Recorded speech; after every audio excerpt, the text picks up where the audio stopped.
El doctor Benjamín Ardila Duarte, experto internacionalista, un comunero, porque Ave María, por Dios bendito, se ha dado guerra. No, no, no, no, no, no, no. ¿Qué está leyendo ahí? No, no estoy leyendo, este es el libro mío, el último, sobre la política internacional de Colombia, Sí. editado por la Universidad Libre con el retrato del general Herrera, fundador, de Germán Sea y Jorge Soto del Corral, exrectores y excancilleres de la República, y de Enrique Gaviria Liévano, internacionalista de la época contemporánea. Autoridad en Derecho Internacional, el doctor Enrique Indudablemente. Gaviria Liévano, por quien profeso un profundo respeto, pero en esto aquí lo veo usted con Gorbachov. ¿Qué hacía usted con Gorbachov? Bueno, es que yo estuve en el consulado de Colombia en Hamburgo, durante varios años, y allá hubo recién variada la situación en la Unión Soviética. Sí. Hubo una gran reunión con Gorbachov y nos dictó una conferencia en ruso. Yo no hablo ruso, pero el embajador de Francia hizo la traducción al francés, y la reunión personal nos permitió estar muy cerca de Gorbachov en esa tarde gloriosa en que él nos explicó la sustitución del modelo comunista de la Unión Soviética por el modelo de libre empresa de la época presente. Mejor dicho, mientras Gorbachov reemplazaba el modelo comunista por la libre empresa, Juan Manuel Santos aquí nos va a meter en el comunismo. No, a ver, no se me contraiga. Realmente en América Latina, el modelo de libre empresa competitiva está sincronizado con la OEA desde 1948. Y aquí no ha habido ninguna variación con respecto al modelo económico, al modelo político, ni al modelo social. Muy por el contrario, a partir de 1991, el doctor César Gaviria, el doctor Samper y quienes lo han sucedido han estado en lo que se llama el neoliberalismo, sin romper el esquema del sistema social, del Estado Social de Derecho. Han tenido variaciones completamente sincronizadas con los Estados Unidos, particularmente con el último Tratado de Comercio Exterior. Pero según lo acordado en La Habana, nos cambiaron la Carta del 91 por un mamotreto de 312 páginas que incluye algo distinto. El doctor Velasco Guerrero, antes de que yo fuera a vivir a Alemania, ¿sí? me explicó. ¿Usted vivió en Alemania? ¿Usted vivió en París? En París en los estudios y en Alemania como diplomático. Sí. El doctor Velasco Guerrero explicaba cómo las interpretaciones de la Constitución terminan haciendo un bloque con ella. Entonces, las interpretaciones que pueda tener la Constitución con respecto a la guerra y a la paz, a la economía y a la vida social de nuestros pueblos, se considera parte de lo que algún jurista llamó el bloque de constitucionalidad. Pero no quiere decir que la Constitución vaya a ser reemplazada. Puede ser modificada esta semana en cuanto al tema electoral. Hay un acto legislativo en curso que ha tenido muchos pliegos de modificaciones, pero el modelo de economía en Colombia, es decir, libre empresa competitiva, capital trabajo, no va a ser sustituido, yo creo, que ni en el curso de nuestras vidas, ni en el curso de la vida de nuestros hijos o de nuestros nietos. Pero usted no se ha enterado de lo que pasó en La Habana, porque lo que pasó en La Habana, su señoría, le dio a esto una nueva dinámica. No, la sustitución... ¿O qué fue lo que hicieron en La Habana con el doctor Humberto de la Calle el señor Timochenko y compañía limitada. Un tratado de paz al que hablaba anoche y esta mañana el doctor Vargas Lleras, en el sentido de desarmar a los 7.000 guerrilleros que tenían las FARC, y si no pudieron con el país, los 7.000 estando armados, menos van a estar desarmados. Cuando yo vivía en Francia había un periodista republicano muy avanzado que le tenía mucho miedo a que volviera la monarquía en Francia, y le decían, pero es que no hay sino 7.000 monárquicos, con 7.000 no pueden con 50 millones de franceses. Lo mismo creo yo, 7.000 guerrilleros desarmados no pueden cambiar el sistema colombiano de 50 millones de compatriotas. Antes de entrar a esta barbería, usted me hablaba de un barbero del pueblo. Sí, es que en Popayán había un barbero que lo llamaban Bakunin. Bakunin. Bakunin, y cuando se sentaba el doctor Víctor Mosquera, primero le explicaba el manifiesto de Marx y Engels, después el Estado y la Revolución de Lenin, y después los planes quinquenales de economía. Entonces, en Colombia hay la idea de que los barberos son grandes comentaristas sobre los episodios nacionales. Usted siempre con sus notas amables. Y me hace acordar de su paso por Vanguardia Liberal. Sí, yo regresé de Francia hace exactamente 50 años y hubo al otro día o a los 2 días un homenaje a Gaitán. Sí. Y yo llevé la palabra y entonces el doctor Galvis me dijo, lo espero mañana en el periódico, pero lléveme un articulito. Y entonces empecé a escribir en Vanguardia y fui encargado durante un tiempo, más de un año, de los editoriales y de la subdirección, trabajando con el doctor Galvis Ramírez, porque el doctor Galvis se fue de embajador a España. Su histórica carta en una famosa convención liberal se quedó retratada en la pantalla de la televisión colombiana, cuando usted rompió el documento. Sí, eso es una cosa. Estaba yo interviniendo como parlamentario, sí, y el presidente era el doctor Betancourt. Betancourt, sí. Y mandó una carta diciendo que era lo que tenía que hacer la Convención Liberal. Sí. Entonces varias personas nos paramos a discutir de por qué el presidente manda una carta a la Convención Liberal, y discutieron tanto que yo la rompí. Yo no sabía que me estaban filmando para la televisión.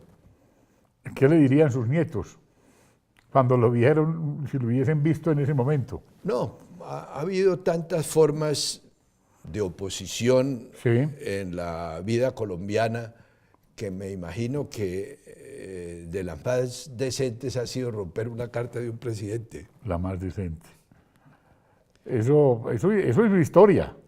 El vocabulario que se emplea en la vida política y particularmente en la provincia colombiana es muy áspero, y yo creo que hay que ponerle al vocabulario político, aún para quienes no estamos en la vida pública, ponerle ciertos frenos mentales para poder adjetivar de manera más serena y poder pasar con todas las fuerzas políticas del anatema al diálogo para encontrar una salida progresista sin mengua de las libertades públicas y del Estado Social de Derecho.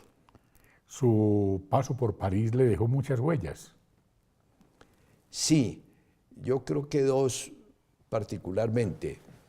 Una gran pasión por la literatura que yo no tenía en el Atlas borroso de la infancia, como decía don Maña Bernal, y al mismo tiempo un conocimiento de los grandes autores de ciencia política como Ramón Arón y Maurice Duverger, y particularmente una bella enseñanza, y fue la del general de Gaulle, que no obstante ser un jefe guerrero, fue un gran jefe de Estado, el de la Quinta República, e hizo expedir una nueva constitución, y aun cuando representaba a la Francia imperial de todos los ayeres, el general de Gaulle se dio cuenta de que Argelia, Túnez, Marruecos, Costa de Marfil, Indochina, ya no debían hacer parte del imperio francés, sino que como países ya mayores de edad podían ser repúblicas independientes, y así lo son, y fueron recibidas en Naciones Unidas. Su paso por Alemania, ¿qué le dejó? Bueno, ya un poco más la laboriosidad en la vida consular y diplomática, sí.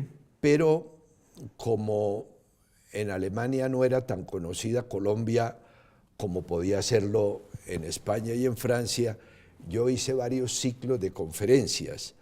Hice una sobre Humboldt, que tuvo la presencia de la familia de Wilhelm von Humboldt, una sobre Bolívar, que paradójicamente la hice en verso, porque había habido tantas conferencias sobre Bolívar que era mejor tomar a los grandes poetas que se han referido a Caracas, a Simón Rodríguez, a Manuelita Sáenz, y entonces preferí hacer la conferencia en verso y tuvo bastante éxito. Pero paradójicamente fue una conferencia sobre un colombiano vivo entonces, Gabriel García Márquez, que la hice en la Casa de América Latina de Hamburgo, y fueron como 5.000 personas, porque ese día Gabo cumplía 70 años y había quienes decían que cumplía 69 y que cumplía 71.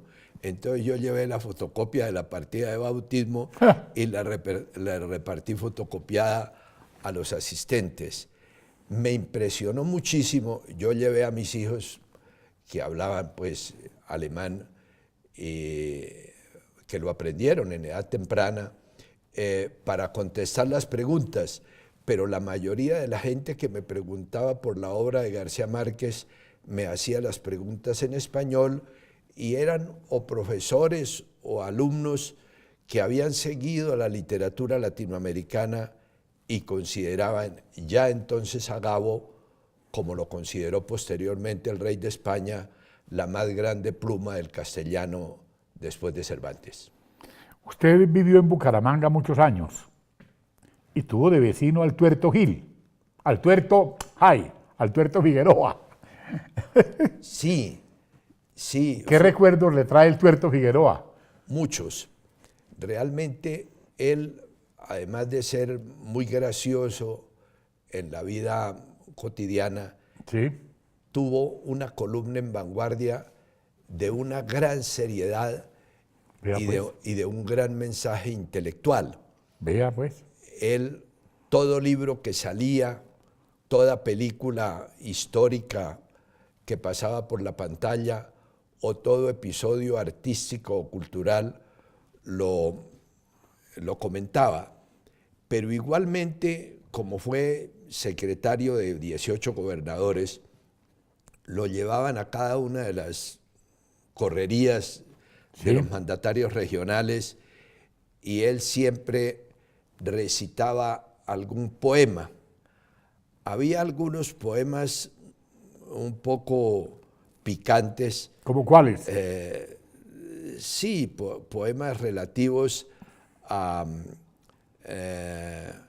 sexo, o relativos a los cotudos de Pinchote o a los locos de cualquier pueblo, y hacía reír mucho a la gente, pero particularmente tenía una memoria prodigiosa y decía lo mismo que Carlos Lleras, que se sabía de memoria 1000 sonetos.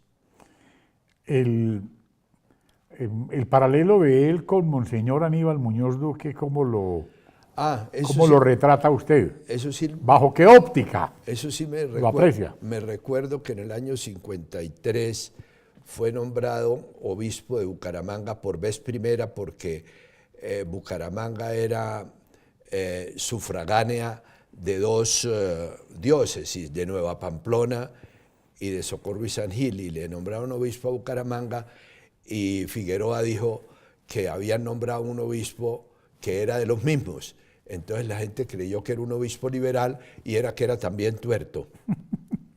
O sea que allá está el tuerto Gil, está el tuerto Figueroa y está Monseñor Aníbal Muñoz Duque. Sí, Monseñor Aníbal Muñoz Duque en Bucaramanga dejó una estela por haber sido el primero y era muy jugador como todos los antioqueños y tenía un grupo en que jugaban, y una vez uno de esos antioqueños se molestó porque creía que Monseñor le había hecho una trampa. No me diga. Y entonces sacó el cuchillo y una navaja de esas antioqueñas y la clavó en la mesa y dijo: el que siga haciendo trampa, le saco el otro ojo.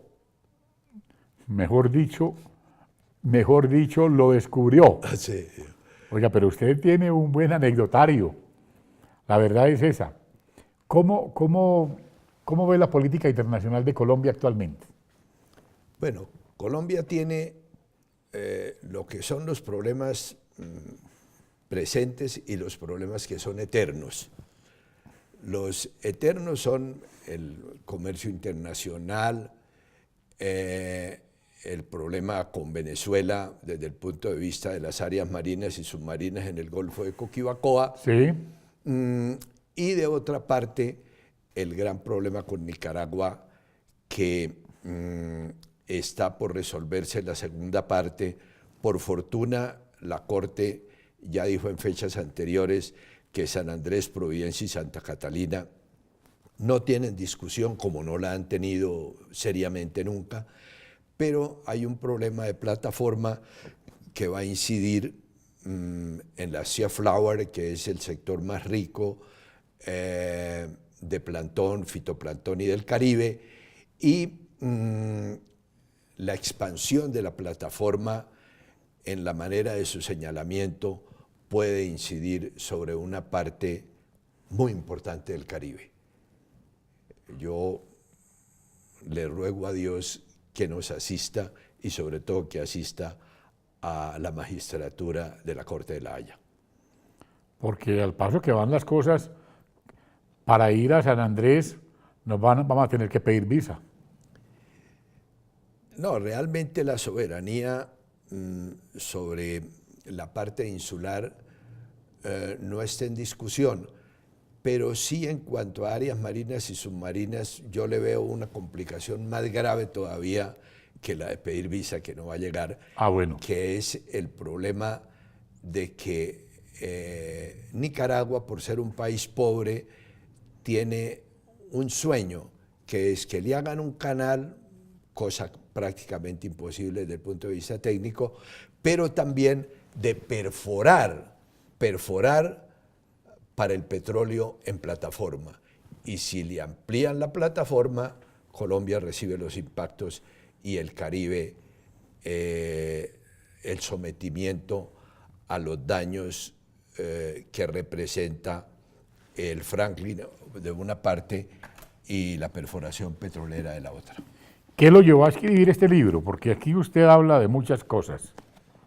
Sí, yo creo que después de 1945 y América Latina después del 48, sí, los países deben tener política interna y política internacional, porque su soberanía quedó limitada porque Naciones Unidas tiene competencias muy importantes en materia de trabajo, de economía, de moneda, por medio de sus organismos periféricos y descentralizados y por medio de la guerra y la paz.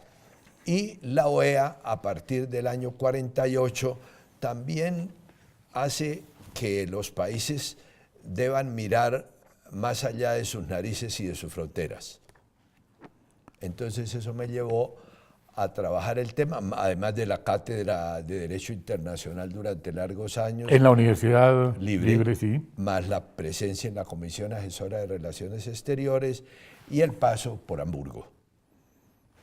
Usted es un hombre curtido en estos temas y obviamente pues cuando uno ve su cercanía con Enrique Gaviria Liévano, lo aproxima a muchas cosas, ¿no? Sí, el doctor Enrique, que es mi contemporáneo, yo debo ser mayor unos meses que él, Sí. yo lo vi desde los 17, 19 años, ya con una bibliografía y una documentación en inglés y en francés sobre los grandes temas internacionales. Y posteriormente tuvo una gran ventaja y fue que él, muy cercano a Indalecio Liévano y a otros cancilleres, fue encargado para llevar la representación de Colombia cuando las reuniones formativas del derecho del mar. Porque es que, además del derecho territorial, a partir de 1945 existe el derecho aéreo por la Convención de Chicago. Después vino la órbita geoestacionaria, en la que Enrique también participó, e igualmente las conferencias sucesivas del derecho del mar, que abarcan muchos temas, porque no es solo la plataforma, sino las áreas marinas y submarinas, y naturalmente la regulación del gran océano y de las zonas pelágicas y abisales de su profundidad. Veo que usted está muy curtido en esos temas y le debería dar la manito a la Cancillería, al menos hablarle al oído a la señora María Holguín. No, ellos tienen sus grupos asesores, pero yo sí creo que desde el primer momento en que se presentó el problema con Nicaragua, ¿Sí?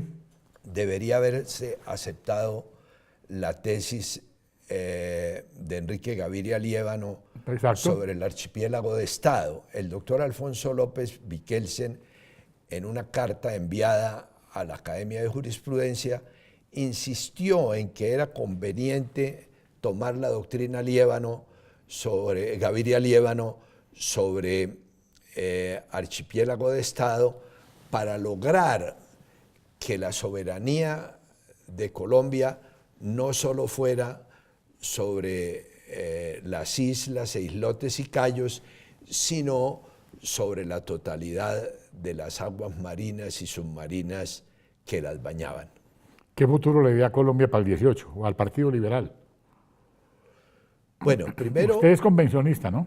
Sí, pero no, yo he estado retirado de la vida pública durante largos años, pero a mí me parece que los partidos antes del 10 de diciembre deben tener candidatos y los candidatos deben pensar en tener sus listas de Senado y Cámara.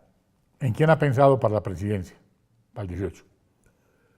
Yo en el candidato liberal, que es el doctor de la calle Lombana, me parece que él tiene... Usted siempre oficialista, pues. No, no es eso, sino que he visto, digamos, biográficamente y con cierta perspectiva histórica, él tuvo en el año 91 el articulado propuesto y la discusión del debate probatorio de la magna asamblea que presidieron Álvaro Gómez, Horacio Serpa y el doctor Navarro. Antonio Navarro Wolf. Entonces, conoce la Constitución con sus intríngulis y con los objetivos finalistas que se tuvieron en esa época como una especie de tratado inicial de paz. Igualmente... Es que todas las constituciones son un tratado de paz. Es una bella definición. Y en cuanto a la paz de la República, él está comprometido ante el país, ante Dios y ante la historia para que eso tenga cumplidos desarrollos, y desarrollos sin mengua de nuestra soberanía y sin mengua de nuestro porvenir. Y yo creo, por la formación que él tiene y por lo que lo he leído en ámbito jurídico y por lo que le oí en conferencias anteriores, él tiene su propio proyecto y lo puede presentar perfectamente a una convención de su partido o de una coalición de partidos. El doctor Germán Vargas dice que él es candidato de las FARC. Sí, pero a mí me parece que Laureano también decía que el gran enemigo de Colombia era el comunismo ateo. Y parece que el gran enemigo de él era el general Rojas y el doctor Ospina Pérez. Entonces, decir que el comunismo se va a tomar a Pero Colombia. lo dice el nieto de Carlos Lleras. Sí, sí, pero es que en política cuando se quieren producir efectos se dicen muchas cosas. Por ejemplo, el doctor Lleras de la Fuente dijo que Colombia no se salvaba sino aplicando la pena de muerte, cuando el mundo lleva 1000 años peleando contra la pena de muerte porque científicamente está probado que no se acaban los delitos con el poder intimidatorio de la pena. Pero ¿cuál aprobar la pena de muerte si aquí hay pena de muerte todos los días? Sí, pero no institucional. Hay pena de muerte porque el país lleva largas décadas de desajuste, pero no quiere decir que en los últimos tiempos, primero, al haber acorralado las FARC desde el punto de vista militar y el haberlas sentado desde el punto de vista del diálogo, el país es más vivible que hace unos años. Puede ser que los adversarios de Santos digan que esto es un infierno, pero ya pueden ir a las haciendas, ya pueden ir a las fincas, aun cuando haya sectores del territorio nacional que no tienen la paz que deseamos, pero que en amplios sectores sí ya se ha ganado. Lo que ocurre es que la paz la hicieron unos señores que ya estaban cansados de beneficiarse de la guerra y los otros están sueltos porque las disidencias pululan. Pero son minoritarias y son dominables en la medida en que ya lo fuerte de del ejército colombiano y de sus fuerzas auxiliares ya no tienen que estar peleando con la FARC, entonces es más fácil someter las disidencias o los grupos al margen de la ley. Ahora yo sí veo con una gran alegría y con perspectiva histórica que el país logre una paz duradera y en cierta forma en los últimos años ya la ha logrado. Mi doctor, muchas gracias por estar hoy aquí en La Barbería. No, me honra inmensamente, primero por el prestigio de este programa y porque me permite, estando fuera de la actividad política, decir algunas cosas de quienes no estamos en la vida pública. Gracias, señor.